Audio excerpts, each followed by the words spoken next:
welcome back to my channel. For today's video is andito tayo sa Mendez, Cavite, and we will have here a new project. And ito na mismo siya, along Barangay Road. Ito yung Barangay Road. So going to Tagaytay is around 8 to 10 minutes. Actually mga 8 minutes lang. I will make a motorcycle video from this property going to Tagaytay. And then yeah, this is the property. Ayan o, kita nyo. So tara, ikutan natin. Makita nyo yung guardhouse, napakaganda. Ayan. So this is our new project. Kaka-open nyo lang yesterday. Ayan. So ito siya, pakita natin. Ayan.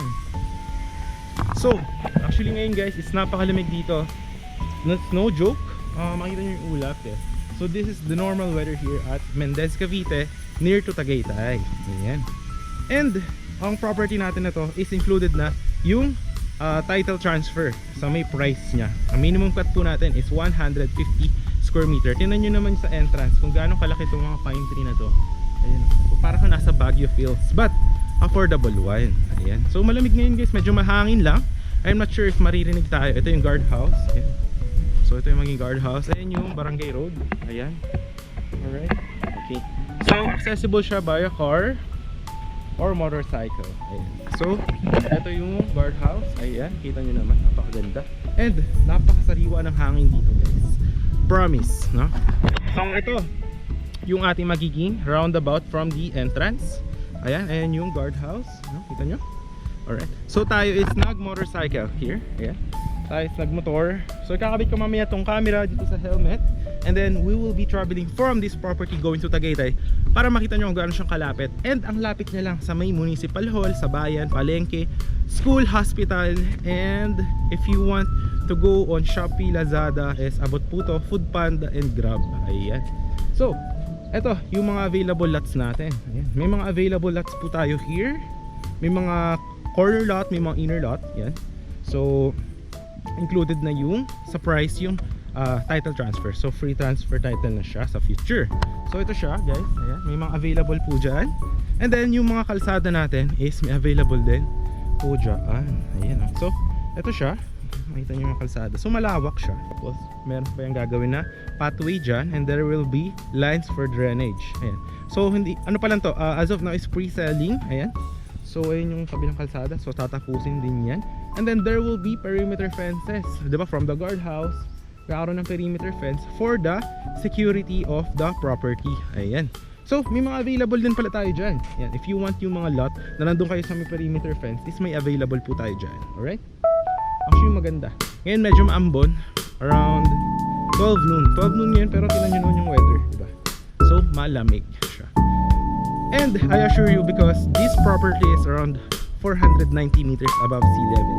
Tagaytay is around 500 meters above sea level. So actually the same weather lang naman din siya. And here, yeah, may mga available lots din tayo dito. So from the entrance, we have available lots here. And then ito yung roundabout. Mamaya papakita ko sa inyo sa end of the video yung motorcycle video from this property going to Tagaytay. Okay? But siguro para ma-appreciate nyo muna yung property is I will show you yung ating drone shot that you will see here. 3, 2, 1. Ito po yung drone shot ng ating property.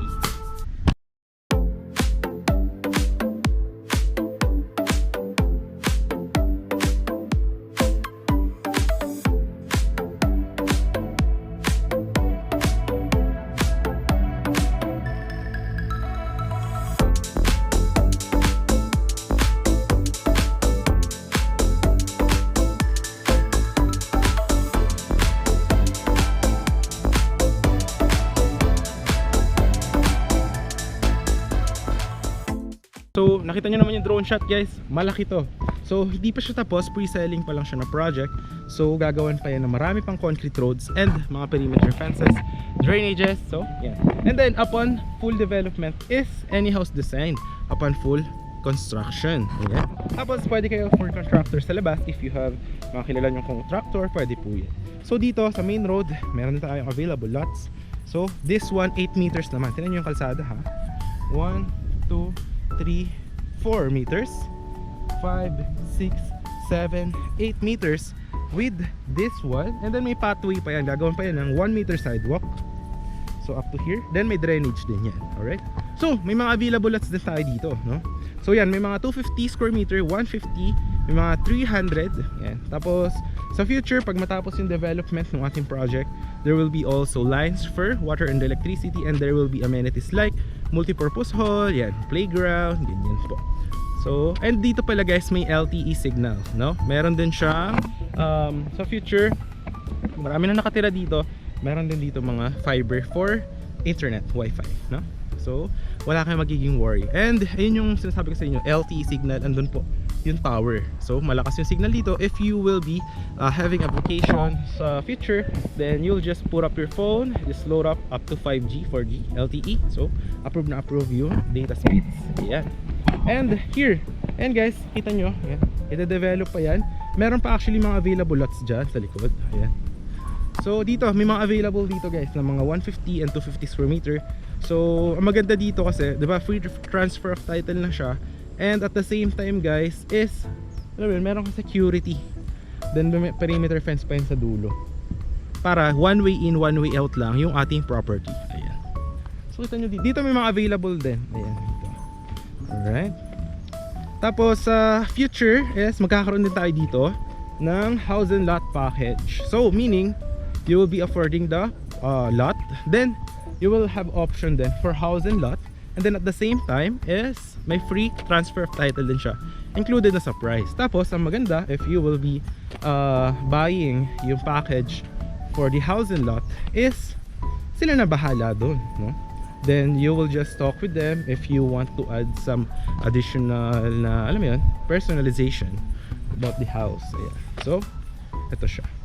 Yan, may mga house and lot package natin na lots is around here sa hilera na yan. Alright?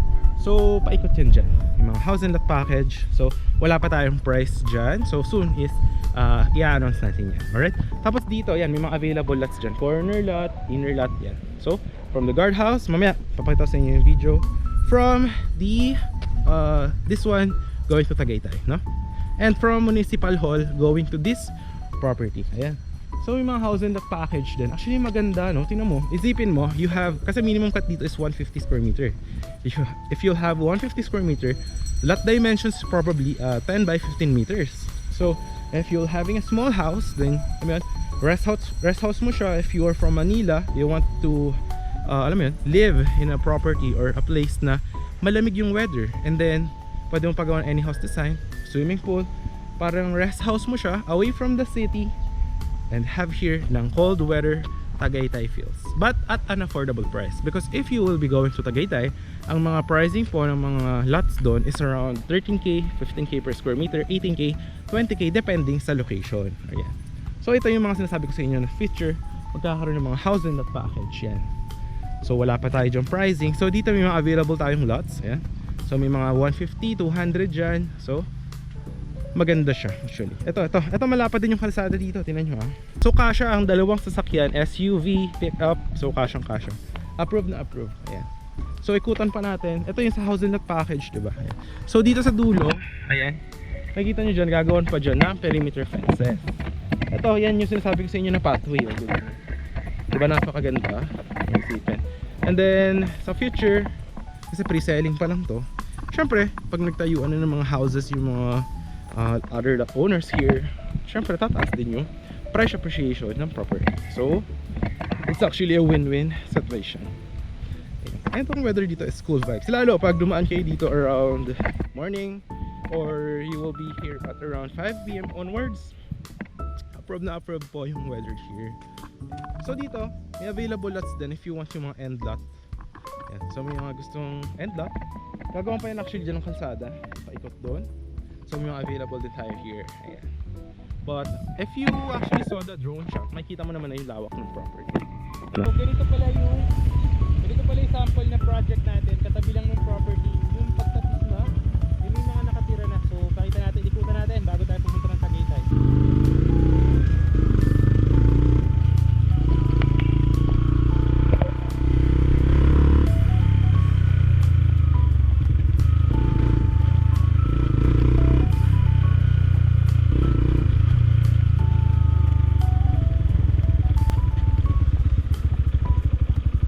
Yes, ito yung isa sa inikutan natin na katabi lang nung project natin na bagong open.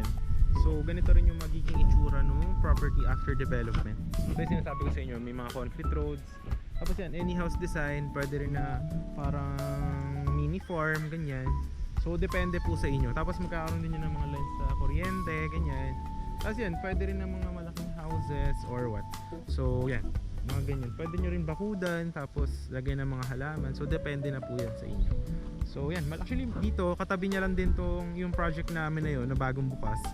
So dito is yung mga client na kumuha dati, yan natapos na kasi yung development dito. So yan, dito na sila nakatira. So actually mga ano lang to, mga actually 7 minutes to Tagaytay. Yung sa property kanina mga 10 minutes. Kasi mga 3 minutes from the property going to this one. So